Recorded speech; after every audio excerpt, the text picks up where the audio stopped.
Ciudad de México han estado sucediendo accidentes muy desastrosos. Han ocurrido cosas muy raras, algunas inexplicables, otras ocasionadas por una muy evidente falta de mantenimiento.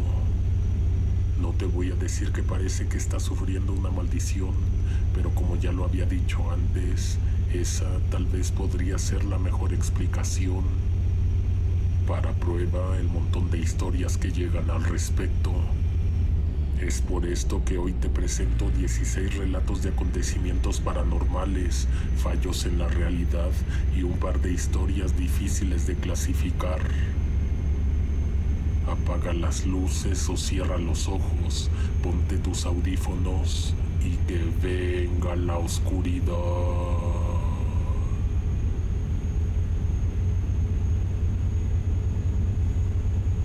En ese entonces yo estaba trabajando en unas oficinas de mensajería donde la carga de trabajo era interminable y muy pesada.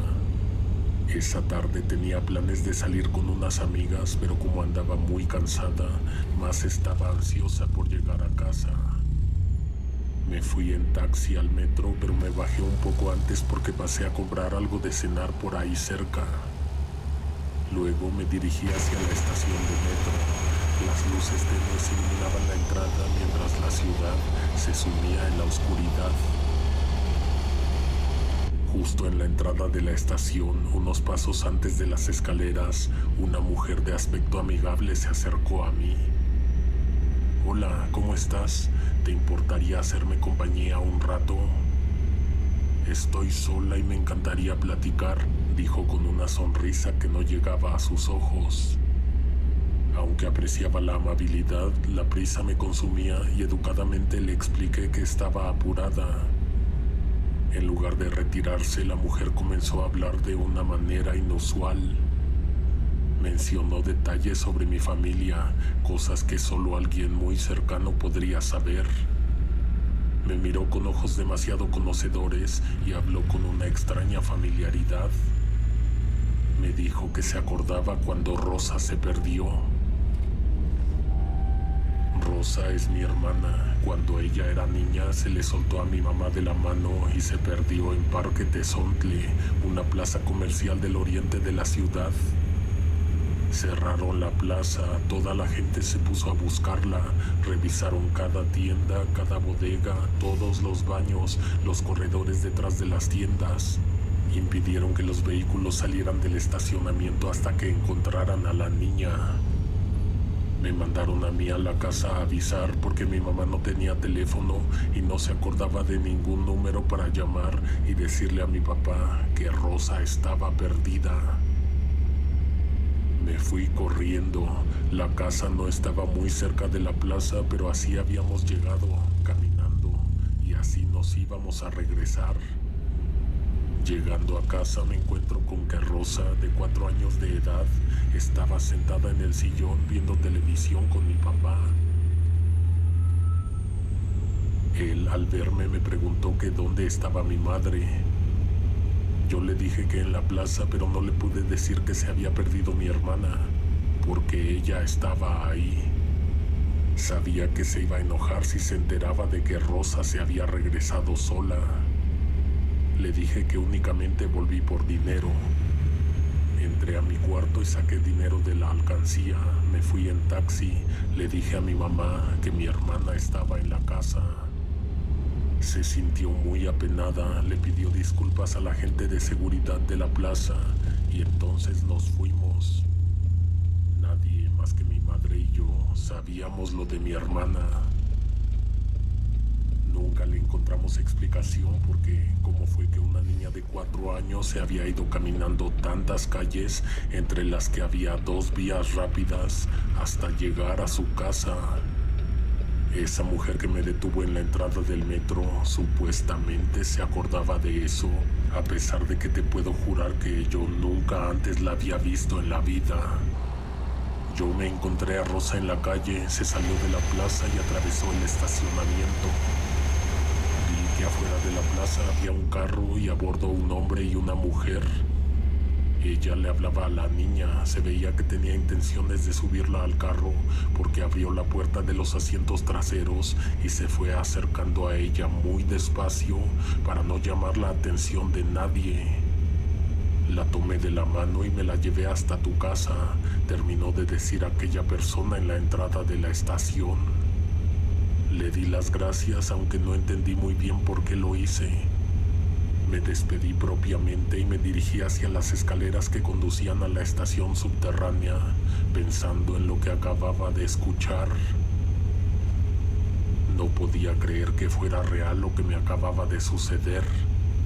¿Quién era esa persona y de dónde me reconocía o conocía a mi hermana? Bajé las escaleras, pero no llegué más allá de 6 escalones. Ahí, tomada del barandal, una anciana se interpuso en mi camino. Joven, ¿podrías ayudarme con una llamada? No entiendo bien mi celular, me pidió la señora mostrándome su antiguo dispositivo. Traté de explicarle que no podía perder tiempo, pero recapacité y sí me ofrecí a ayudarle. Ella estaba a punto de ponerse a explicar lo que pasaba cuando intentaba hacer una llamada, pero yo inmediatamente vi la fuente del problema. No tenía ninguna barra de señal de celular. Tal vez tenga que salir de la estación para hacer la llamada, le dije. ¿Me puedes acompañar? Le quiero hablar a Braulio para que venga por mí. Estoy perdida. Con eso que dijo la anciana se me hizo un nudo en la garganta. Sinceramente no quería perder más el tiempo, pero lo que me dijo me conmovió. La ayudé a subir, salimos de la estación.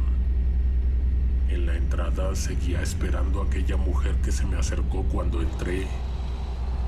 Me siguió con la mirada y me sonrió, lo cual entonces y ahora, de tan solo recordarlo, me provoca escalofríos. Tuvimos que alejarnos varios metros de la entrada de la estación para que apareciera la primera barra de señal.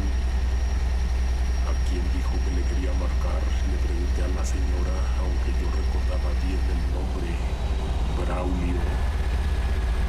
Busqué en las llamadas recientes y de inmediato lo encontré. Braulio Nieto. Antes de marcar le dije a la señora que si quería que yo hablara con él, que le dijera en qué estación estaba y que dónde exactamente podría reunirse con su abuela. La anciana me dijo que sí. Braulio contestó inmediatamente, no permitió siquiera que sonara el teléfono. Seguramente tenía el celular en la mano, esperando la llamada de su abuela. Buenas noches, Braulio. Sí, dígame, ¿algo le pasó a mi abuela? ¿Está bien? Le dije lo que ella me había dicho, que estaba perdida. Le iba a empezar a dar santo y seña del lugar para que viniera por ella, pero él me dijo que no podía caminar. Me rogó que la fuera a dejar a su casa, que no eran más de 5 calles de esa estación. Me ofrecí a pagarle el taxi, pero Braulio me insistió demasiado. Me dijo que no quería que se la fueran a llevar a otro lado, que algo así ya le había pasado a la señora. Respiré profundo y me hice a la idea de que llegaría muy tarde y mucho más cansada aún a la casa. La señora se fue llorando todo el camino. Por momentos yo me detenía para recordarle que la estaba llevando a su casa y le decía que no tenía por qué sentirse mal, que no había sido su culpa. Le pregunté si pensaba que Braulio la iba a regañar, pero ella no contestaba. La calle estaba bien iluminada por los faroles del alumbrado público. Caminábamos por la banqueta hasta que pasamos por debajo de la copa de un frondoso árbol en donde había una sombra que oscurecía bastante el tramo. Pasé por ahí con la anciana, pero salí yo sola. Bajo la luz amarilla me di cuenta de que la señora ya no estaba. Miré entre los carros, me regresé, bajé la banqueta, busqué en ambos sentidos. Examiné la barda de la casa a un lado del árbol, pero no había puertas abiertas o un sitio en donde esconderse. Tampoco tropezó, simplemente desapareció. Y la prueba de que eso había pasado debajo del árbol fue porque hallé su celular tirado en el piso. La segunda vez que lo tuve en las manos me di cuenta de que era un objeto tan viejo que ni siquiera servía. No entiendo cómo momentos atrás pude usarlo para hacer una llamada. Dediqué un par de minutos más a buscar a la señora, pero ya de plano no estaba por ahí. No creo que se hubiera echado a correr, ya que caminaba lento y con dificultad. Regresé a la estación. La primera persona ya no estaba en la entrada. Bajé las escaleras, caminé hacia los torniquetes. Justo antes de colocar mi tarjeta, me detuvo un policía. Sin previo aviso, anunció que tenía que revisar mi mochila, ya que alguien me había reportado. Aunque debía haberme negado, como estaba perpleja por todo lo que me estaba ocurriendo, le permití realizar la revisión sabiendo que no había nada sospechoso en mi mochila. Lo siento, pero tendremos que llevarla afuera para una revisión más detallada. Una oficial femenina se encargará, dijo el policía. Fue entonces cuando una extraña sensación de inquietud se apoderó de mí. ¿Por qué tantos obstáculos para entrar al metro? Miré a mi alrededor buscando respuestas cuando el policía me miró y dijo: "No te subas, vete caminando". Una mujer que nos observaba se acercó. Lo que pensé era que me iba a defender porque evidentemente algo ahí estaba mal. Obedece, somos las ánimas del purgatorio. Los ojos de ambos, del policía y de la señora, tenían miradas muertas y caras tristes. No solo por lo que me dijo, sino cómo me lo dijo. Me asustó tanto que ya no puse objeción y salí de inmediato de la estación. Desafortunadamente, aquella noche un accidente se suscitó en donde una persona perdió la vida y hubo unos cuantos heridos. Por fortuna, los trenes iban casi vacíos. Por fortuna, alguien me impidió llegar más allá de los torniquetes. ¿Quién? Pues las benditas almas del purgatorio.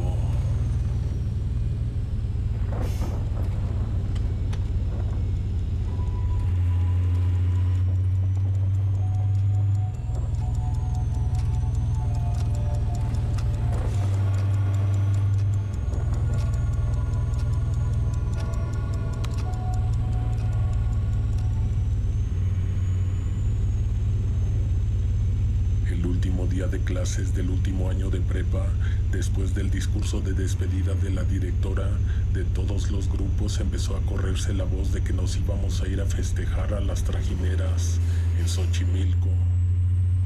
Eran como 12:30. Nos quedamos de ver a las 3 en el embarcadero. Unos iban en taxi, otros en camión y en metro, pero como Ana tenía una amiga que manejaba, nos fuimos en los asientos traseros de su carro. Del festejo no me acuerdo mucho, solo sé que fue una muy buena fiesta. Como a las 6:30 terminamos de dar vueltas en el canal y regresamos todas las trajineras al embarcadero. La misma amiga que nos llevó nos acercó a una estación de metro para regresar a nuestras respectivas casas. La verdad es que íbamos un poco mareados por la bebida, pero todavía muy conscientes de nuestros alrededores. Estábamos en Metro Eugenia, a 6 estaciones de casa de Ana y a 8 estaciones de mi casa.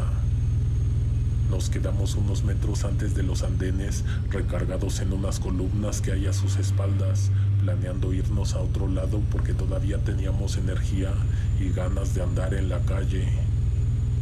Platicábamos cuando de pronto le dimos importancia a un zumbido que se oía por encima de nosotros. Ya lo habíamos notado, pero fue de repente que los dos nos preguntamos de dónde venía ese ruido. Podría ser que estuviera saliendo de las bocinas que reproducen música y anuncios, pues parecía venir de todas partes. Ese ruido era muy difícil de soportar por un largo periodo de tiempo. Ana siguió platicando conmigo, pero a la vez miraba a la gente. Parecía que nadie más notaba que había un ruido sonando en toda la estación que de pronto comenzaba a molestar el oído. Ella se iba a levantar para ver si la fuente estaba cerca de nosotros y por eso lo escuchábamos tan intenso. Se estaba poniendo de pie cuando de pronto una señora se plantó frente a ella. Si yo me asusté, imagínate a Ana, que la vio a los ojos. La persona se veía toda descompuesta, asustada y angustiada. Le salieron un par de gritos desesperados en los que nos pedía que le ayudáramos con su hija, que se le había caído a las vías. Cuando dijo eso, Ana y yo sudamos frío. Nos levantamos en friega, corrimos hacia el andén y vimos que efectivamente había una niña tirada, pero casi al inicio de la plataforma, muy cerca de donde se detiene el primer vagón. Nos echamos a correr mientras escuchábamos los gritos de la atormentada mujer a nuestras espaldas. En nuestro lado del andén no había nadie. La señora nos encontró a nosotros después de correr casi toda una mitad de la plataforma. Por fortuna, el tren se estaba tardando. No imagino de qué manera cayó, que quedó acostada boca abajo, exactamente en medio de las vías. Además de que apareciera de pronto el tren a la lejanía, me daba miedo ver que alguien fuera a pisar la barra de corriente eléctrica. No sabía si saltar o más bien echarme a correr hasta el otro extremo del andén para agitar las manos y avisarle al conductor desde que lo viera aparecer a lo lejos, o bajar por ella esperando que me vieran a tiempo. Estaba por decirle a Ana que fuera ella a avisar mientras yo bajaba por la niña. No obstante, algo llamó tanto mi atención que me detuve y me quedé callado. No era una niña eso que estaba tirado a mitad de las vías. Era una muñeca del tamaño de una niña de 7 años. Los brazos y las piernas se le veían rígidos y el pelo muy bien peinado y de plástico. Por un momento fue un gran alivio, pues en verdad nos imaginamos que peligraba la vida de alguien. El alivio se fue cuando vimos que la señora no paraba de gritar de angustia pidiendo que le ayudaran a sacar a su hija. Eso de hija, después de la segunda vez, me empezó a perturbar. Al mismo tiempo en que yo me mostré dispuesto a hacer algo para que el tren no destrozara el juguete, estaba también convencido de que la persona ya debía tranquilizarse.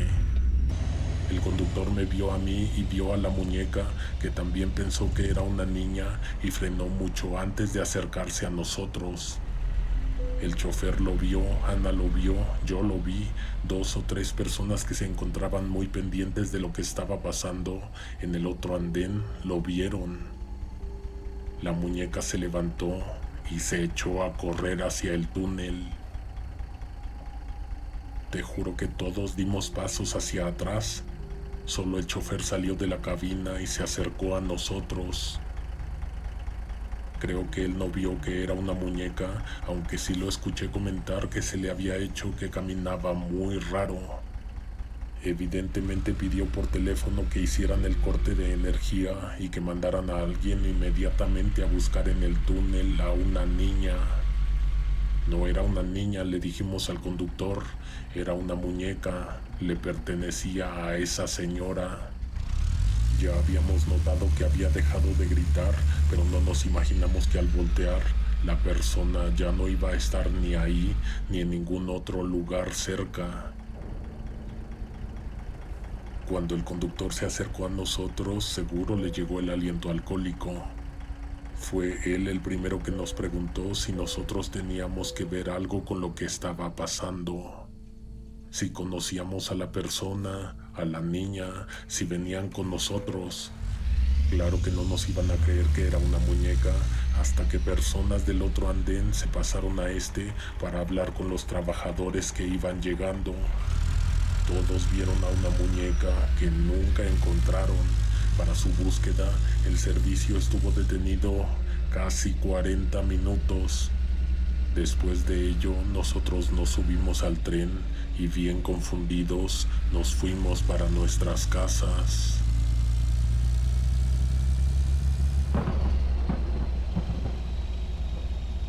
Con Citibanamex.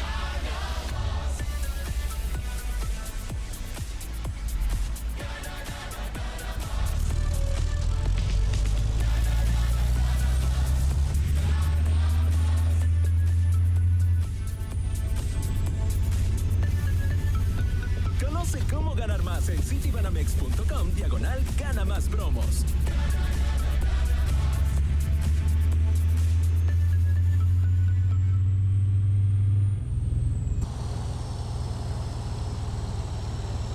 El fin de semana pasado nos juntamos en casa de mi suegra. Fue cumpleaños de mi cuñado, así que todos sus hermanos con sus respectivas familias nos sentamos ante la mesa a disfrutar una comida que el propio festejado cocinó en un asador de carnes. Como a las 8 de la noche se llevaron a los niños a dormir. Inmediatamente después, la esposa de mi cuñado sirvió unas copas y nos hizo regresar a la mesa para platicar. No recuerdo de qué otras tantas cosas hablamos, pero en un momento la plática se fue inclinando hacia el tema de lo paranormal. Escuchamos un par de historias que ellos cuentan siempre, solo para actualizar a aquellos que nunca las habían escuchado. Tania, la esposa de Carlos, llevó a su hermana. Vamos a llamarle Marcela. Es enfermera y trabaja en un hospital privado. Ella ni siquiera se veía con ganas de platicar, lo que sí es que escuchaba atentamente. Cuando se acabaron las participaciones de aquellos que se ofrecieron a contar sus experiencias, a alguien se le ocurrió pedirle a Marcela que contara algo. Me acuerdo bien que la pensó mucho para decirnos que a ella le había ocurrido algo que describió como extraño, pero a mi punto de vista era mucho más que extraño. Lo que te voy a contar raya en la locura. No te voy a decir el nombre del hospital ni el de la cuñada de Carlos. No me quise esperar a pedirle permiso para compartirlo, así que por favor omitamos esta parte. Ella utiliza diariamente al salir del trabajo las líneas 3 y 9 del metro de la Ciudad de México. Viajaba hacia transbordos, recorría los pasillos, a veces se transportaba muy de noche cuando las estaciones están muy solitarias. Ni en el metro, ni en la calle, ni en su casa ella había sido testigo o partícipe de una situación inexplicable o estremecedora. No, hasta que una noche uno de sus pacientes le pidió que no se regresara en el metro el siguiente viernes porque iba a pasar una tragedia. Marcela tenía información del paciente. Uno de los medicamentos que le estaban suministrando tenía como efecto secundario el delirio o las alucinaciones. Habló un poco con él al respecto, pero no le prestó mucha atención. Como te repito, como nunca le había ocurrido nada parecido, no se lo creyó. El paciente salió de la máquina de resonancia magnética el lunes en la noche. Fue justo después de ese estudio que le dijo a Marcela lo del accidente del metro.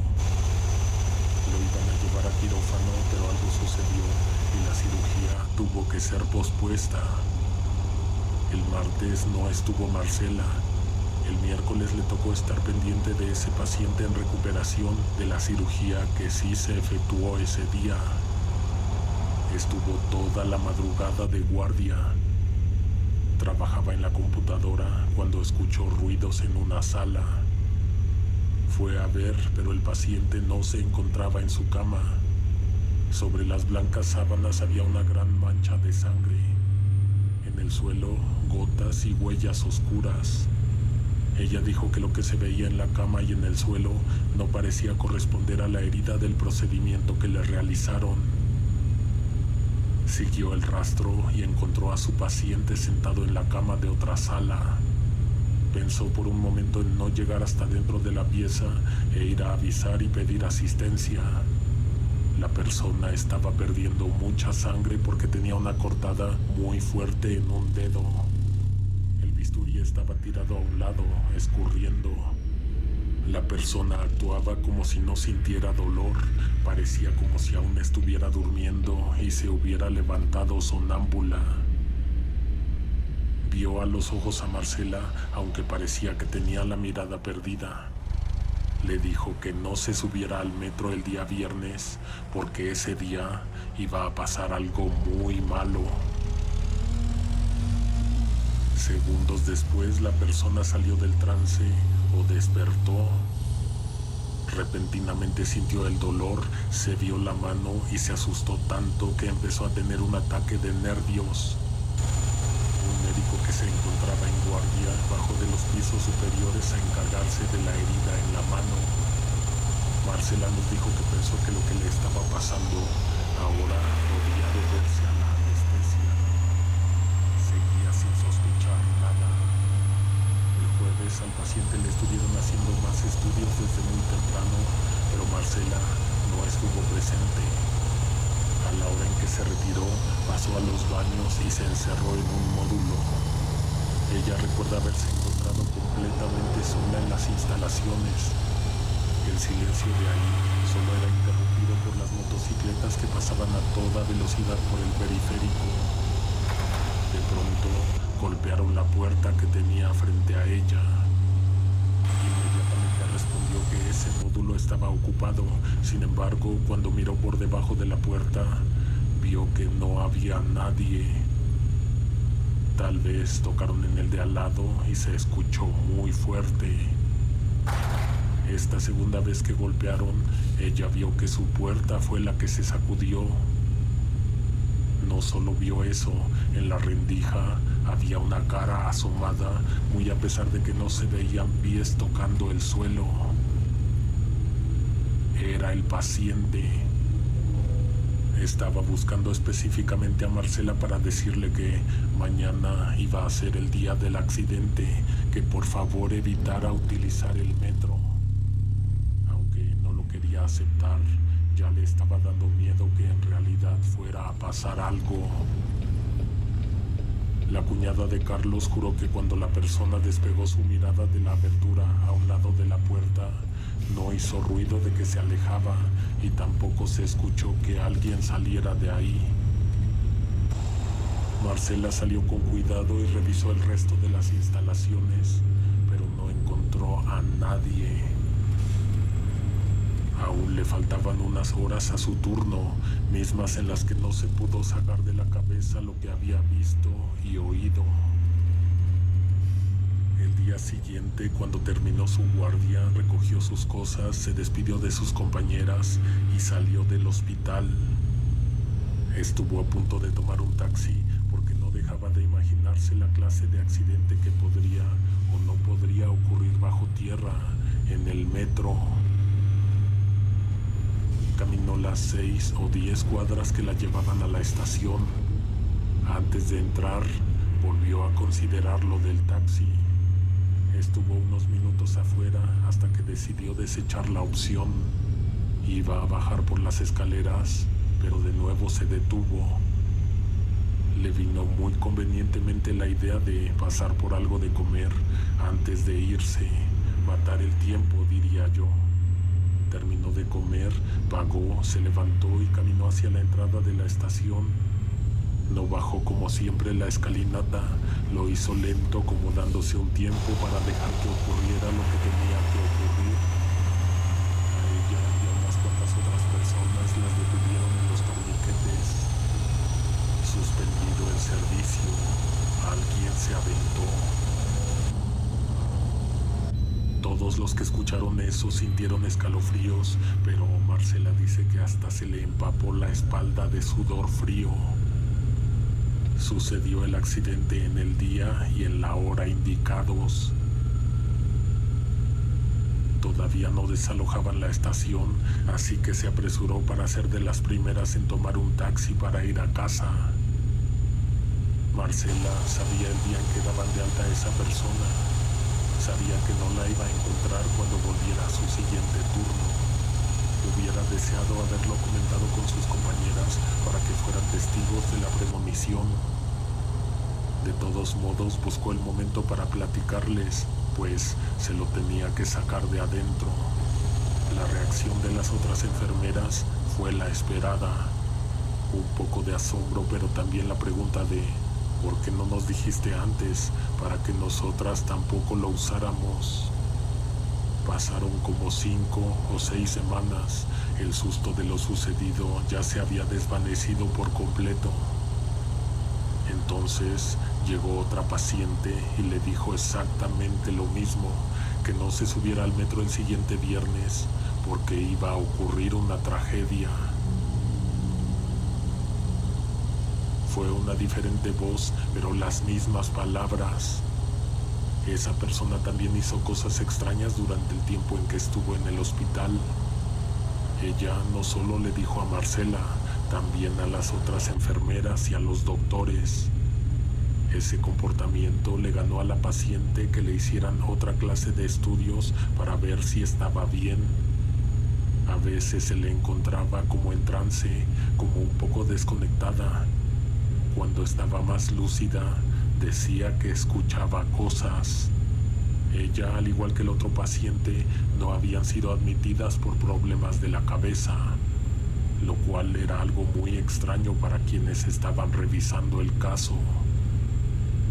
Al pasar de los días, la predicción se cumplió. Un nuevo accidente, solo que en otra estación. Marcela se enteró al día siguiente porque no se hablaba de otra cosa en su área y más tarde en todo el hospital. La cuñada de Carlos nos dijo que la historia terminaría ahí, de no haber sido porque fue curiosa e insistió preguntando algo que varias veces le dijeron que era confidencial. Una noche llegaron unos técnicos especializados en mantenimiento de equipo médico. Se encerraron en la sala donde se encuentra la máquina de resonancia magnética y le hicieron algo. Le habrán cambiado piezas, la habrán recalibrado o reconfigurado, la desarmaron, quién sabe. Resulta que un tercer paciente, pero de otra área, también dijo que iba a ocurrir un accidente en el metro. Este tercer paciente también se había sometido a captura de imágenes por medio de la máquina de resonancia magnética, solo que él, a diferencia de los demás, se atrevió a decir quién era quien le decía que iba a haber un accidente en el metro. Agárrate fuerte porque lo que nos dijo a todos nos dejó con la boca abierta. Estando sobre la camilla, dentro de la bobina de la máquina, escuchaban que alguien les decía que provocaran el accidente, que empujaran a alguien o que se aventaran ellos. Déjame decirte que los primeros 2 pacientes nunca volvieron a recoger los estudios que se realizaron. No se les dio seguimiento ni nada. Fueron ellos los que saltaron. Te repito que Marcela no supo qué le hicieron a la máquina, pero de alguna manera la arreglaron. Eso sí, estuvo un buen rato fuera de servicio. La gente del hospital no se enteró de que la máquina tenía algo que ver. Lo único que se hizo de conocimiento general fue que se gastó muchísimo dinero en arreglarla.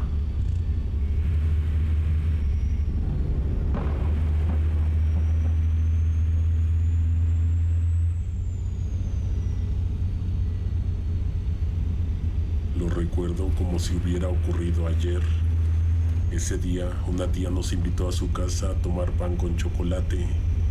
En realidad, nos quería pedir un favor. Eran los primeros días del mes de diciembre.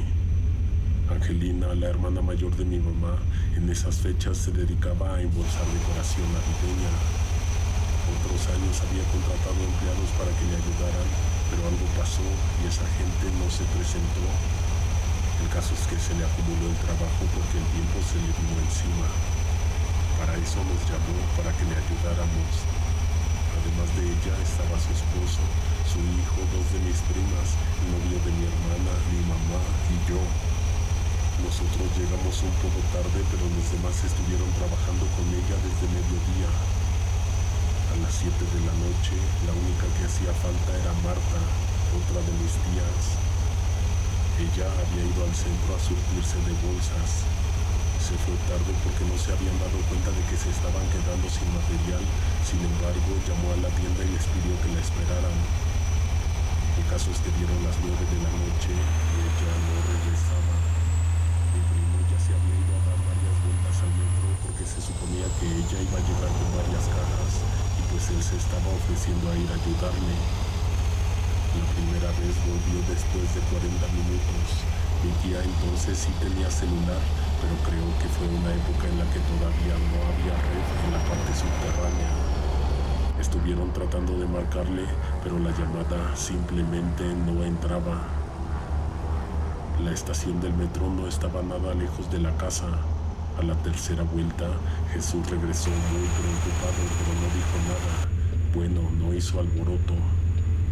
Llamó a mi tía Lina y a mi mamá a la cocina y les contó que los policías que cuidan los torniquetes le dijeron que había retrasos en la línea porque supuestamente alguien se había caído a las vías.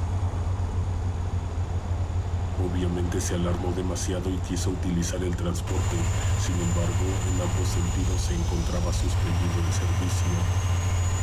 Nadie quería decirlo, pero todos lo estábamos pensando. ¿Y si había sido ella la que accidentalmente resbaló?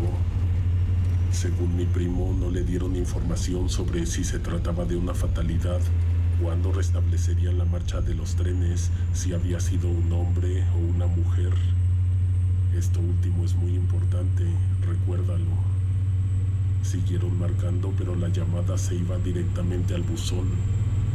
No solo nos quedamos sin hacer nada porque se acabaron las bolsas para seguir trabajando, sino porque la preocupación se fue hacia arriba en exponencial.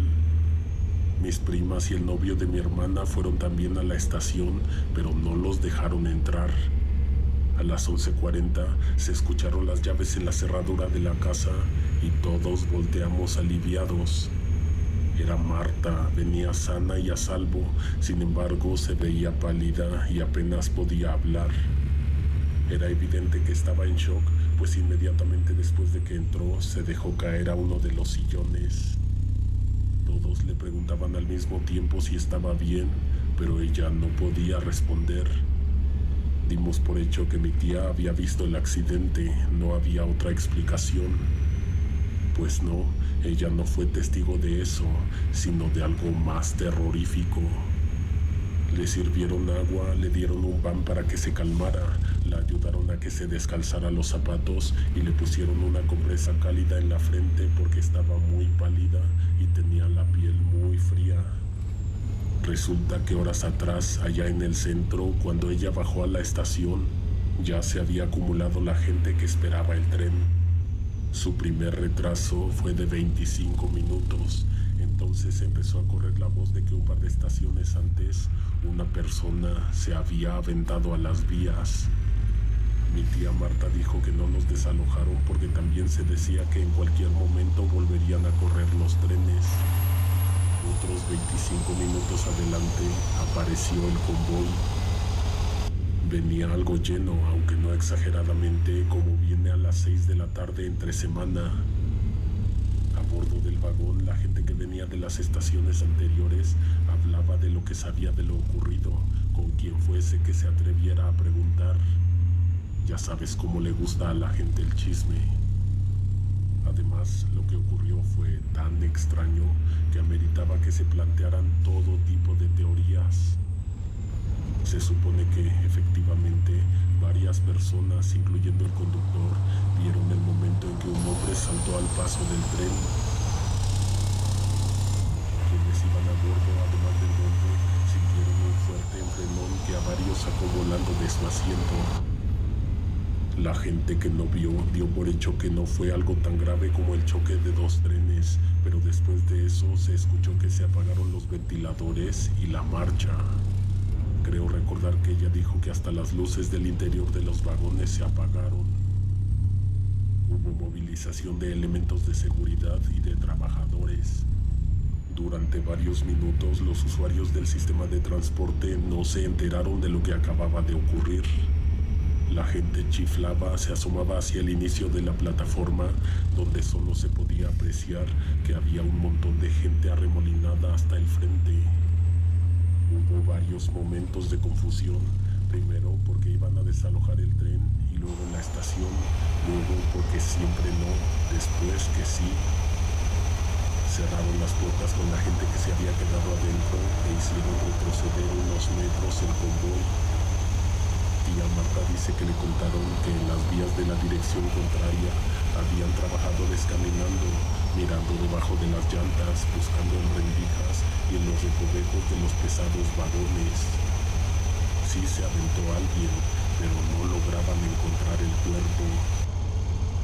Eso era bueno y era malo, depende de cómo lo vieras.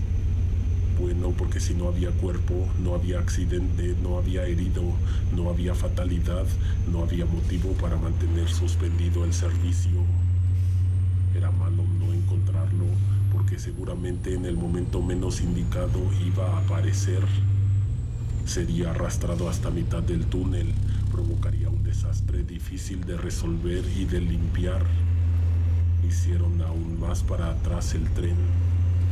La poca coordinación de las autoridades hizo que se desalojara parte del convoy. Esto quiere decir que no a todas las personas les dijeron que se bajaran. Quienes relataron lo sucedido fueron sobre todo los que se quedaron a bordo. No había nada que indicara que la desgracia que algunos vieron realmente había ocurrido. No había sangre, no había golpe en la cabina, no había nada. Se revisó hasta donde se tenía que revisar y entonces alguien dio el visto bueno de que avanzara el tren. Según algo que se escucharía después, las vías quedaron limpias después de que el tren abandonó la estación, apoyando la teoría de que no había ocurrido nada. Todo hubiera quedado en una extraña confusión y un susto de no haber sido porque ocurrió algo aún más incomprensible varias estaciones adelante, cuando mi tía Marta ya se había subido al metro. Para ese entonces, el tren ya había visitado la mayoría de los transbordos y los vagones iban relativamente vacíos. Una gota de sangre aterrizó en uno de los dedos de los pies de mi tía. Ella lo sintió, pero no de inmediato revisó para ver de qué se trataba. Según ella, venía sentada y tenía varias bolsas a un lado y otras sobre las piernas. Fue hasta que cayó la segunda gota que hizo a un lado los bultos y miró.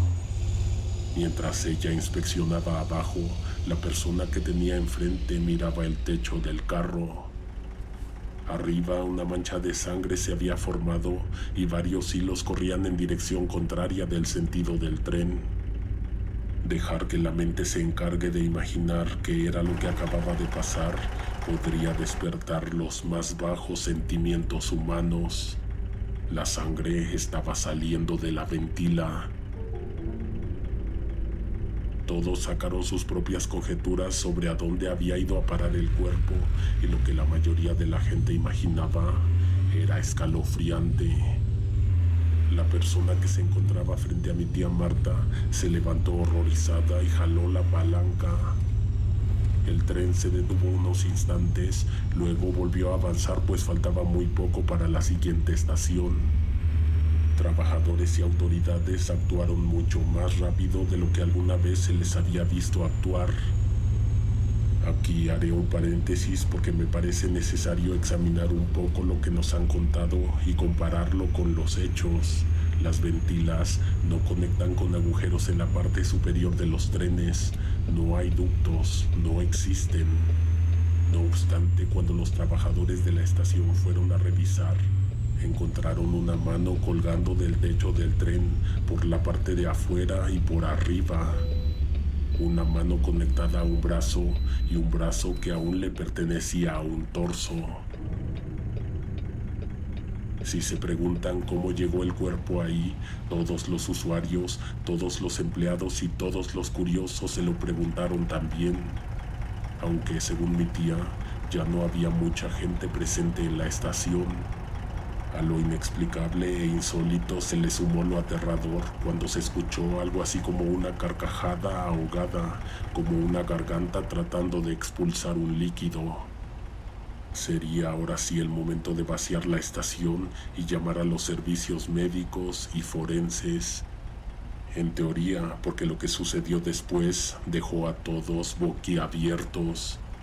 La persona en el techo estaba herida, sin embargo no lo suficiente como para impedirle levantarse y echarse a andar por encima del tren, por lo largo del resto de vagones, saltar al oscuro túnel y ahí desaparecer. No hubo quien encontrara una explicación, tampoco quien la diera. Otra hora revisando vías, vagones, conexiones, espacio debajo de los carros, y entonces volvió a avanzar el tren.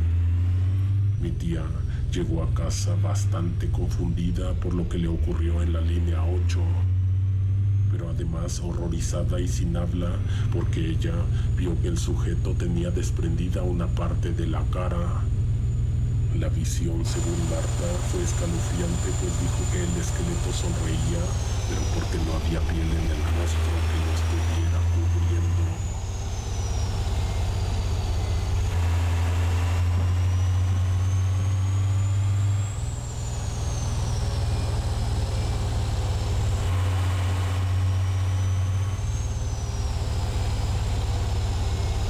Recuerdo muy bien el último día de clases en la universidad. No tenía pensado guardar en la memoria cómo iba a ser la última vez que me subiera al metro para ir a casa de regreso de la facultad, pero me sucedió algo tan extraño que aquel día aquí sigue muy grabado en mi mente. Se me hizo un poco tarde porque me quedé platicando con unas amigas. Era miércoles, algunas de ellas todavía tenían clase el jueves y la mayoría ya estábamos trabajando, por lo que nos pusimos de acuerdo salir el viernes a festejar. Tomando café se nos pasó rápido el tiempo, así que terminamos despidiéndonos como a las 10 de la noche. Unas tomaron taxi, otras un camión. Yo fui la única que descendió bajo tierra para tomar el metro. La verdad es que nunca me había quedado tan tarde. Desconocía la manera en que operaba la línea a esas horas. Pasan menos trenes y vienen mucho más vacíos. Estuve esperando un buen rato en el andén hasta que llegó. Subí, tomé asiento y me perdí revisando un libro de inglés que había comprado en la biblioteca de la facultad. El tren cerró sus puertas y avanzó. La marcha del convoy iba bastante lenta, pero como yo estaba tan distraída en lo que venía haciendo, ni me estaba dando cuenta de que habíamos avanzado muy poquitas estaciones en mucho tiempo. La verdad es que no tengo absoluta idea de cómo funciona la circulación del metro. Algo me hace creer que el tren va lento para que los usuarios se vayan juntando en las estaciones. También tendría sentido pensar que porque son menos los trenes en servicio cuando ya es tarde. En la estación Zapata, justo cuando se habían cerrado las puertas, sonó la alarma de emergencia. En la puerta que tenía casi frente a mí, alguien había jalado la palanca. El mecanismo de cerrado de puertas no se detuvo. Lo que sí ocurrió fue que el convoy no avanzó. Tardó un poco, pero en un momento el conductor llegó, abrió las puertas con la fuerza y entró. Antes de preguntar, buscó con la mirada a su izquierda y a su derecha. Era muy evidente que nada que ameritara el uso de la palanca de emergencia había ocurrido. De hecho, ni siquiera había usuarios de pie, nadie que dijera por qué la había bajado. Se acercaron los policías, así como también otros trabajadores de la estación, seguramente para apoyar en la supuesta emergencia. No era la más cercana, pero aún así me preguntaron si había visto quién solicitó la ayuda. A otra mujer en otro grupo de asientos también le preguntaron, pero al igual que yo, no lo vimos. más cerca era un sujeto que yo no había visto abordar. Un hombre vestido y maquillado de payaso, pero que iba bien dormido, recargado en la ventana. No sé por qué me dio la impresión de que habría podido ser él quien bajó la palanca como broma y pues se estaba haciendo el dormido. Supongo que fue un inspector quien dijo gritando que al que se le sorprendiera haciendo mal uso de la palanca de emergencia se le podría hacer acreedor a una multa y días de arresto. Lo dijo fuerte para que el payaso, si venía durmiendo, también se enterara. Tal vez no fui la única que pensó que había sido él. Abandonaron el vagón y cada uno volvió a sus puestos. Se abrieron las puertas y se cerraron nuevamente. Cuando el tren avanzó, yo me quedé mirando hacia el frente. Estaba pensando en lo que había pasado, no sé si tratando de descubrir quién había sido. En un momento me quedé mirando al payaso, esperando descubrir algún movimiento que delatara que se estaba haciendo el dormido. Traía la cabeza caída y recargada en el vidrio. De pronto la levantó y me miró. Nunca había sentido y nunca he vuelto a sentir lo mismo de aquella vez. Me dio tanto miedo su mirada porque no parecía la mirada de una persona viva. No te puedo decir que era la mirada de un muerto porque jamás la he visto. ¿Has visto los payasos de madera? Así se le veían los ojos, recubiertos de un barniz que los hacía resplandecer de manera artificial, como si fueran de juguete. El payaso parecía estarme viendo, aunque dudo que un par de ojos fabricados como los que tenía encajados en el rostro pudieran hacerlo. No aguanté ni un segundo viéndolo directamente. Abrí mi libro en cualquier página, pero no pude concentrarme en una lectura ni en otro pensamiento que no fuera aquel demoníaco sujeto que tenía enfrente. Su maquillaje estaba muy bien hecho, iba desde el cuello hasta la frente. Una cara blanca con gran sonrisa roja. No te podría decir que hay algunos payasos que me parecen bonitos, pero lo que sí te juro es que hay unos más feos que otros. Cuando el tren estaba desacelerando, me pareció ver que movió las piernas y alzó un poco los hombros. Me dio la impresión de que estaba preparándose para salir, para bajar en la estación a la que estábamos llegando.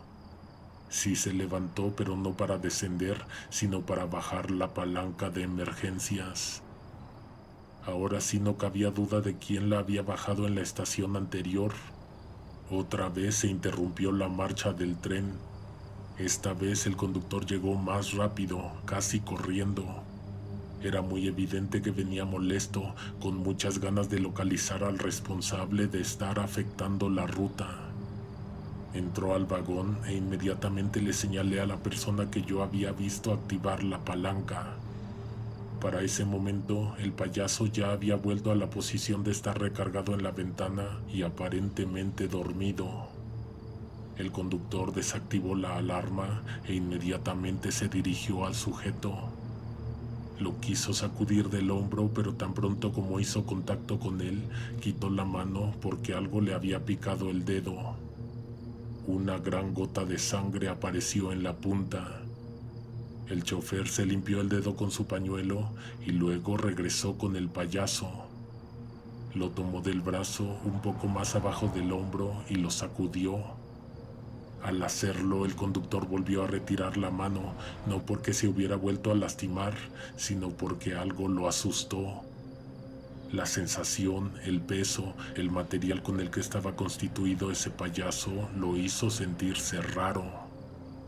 No era una persona dormida, era un payaso de madera con el cuerpo de trapo. Era de tamaño real, lo cual lo hacía parecer como que se trataba de una persona. Como yo fui la que dijo que él había sido el que jaló la palanca, de inmediato las miradas se dirigieron a mí. No tenían manera de asegurar que yo había sido, pero ya me estaban queriendo empezar a regañar. Me recordaron las multas a las que me haría acreedora en caso de que estuviera jugando con eso.